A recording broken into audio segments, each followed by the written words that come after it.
Behera town आडो धरने बाद भंज रहा बाहे वाक़े जा क़ौम-परस्त क़यादत समेत सवे कारकुननि ख़िलाफ़ वधीक 9 केस दाख़िल कया विया आहिनि। सिंध जे क़दीम वसंदनि ते वालार ख़िलाफ़ बेहरा टाउन आडो सिंध एक्शन कमेटी जे सॾ ते 2 ॾींहं अॻु हल धरणे दौरान भंज रहा मिल्कियतनि खे बाहि ॾियण वारनि वाक़िअनि जा मुतासिरनि जी फ़रियाद ते मलीर थाणे ते वधीक 9 केस दाख़िल कया विया। मलीर थाणे ते दाख़िल FIRs में दहशतगर्दी, भंज रहा, फुरलुट ऐं हमले जा कलम शामिल कया विया आहिनि। केसिस में STP सहबरा डॉक्टर कादिर मक्सी, SUP सहबरा सैयद जलाल महमूद शाह, सनान कुरैशी,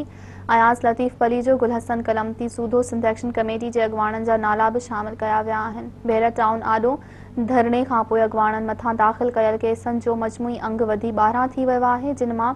2 सरकारी फ़रियाद ऐं 1 बेहरा टाउन ऐं 9 मुतासिरनि तरफ़ां FIRs दाख़िल कयूं वियूं आहिनि, जंहिं विॻोड़नि जे इल्ज़ाम हेठि गिरफ़्तार कयल कारकुननि खे बि नामज़द कयो वियो आहे।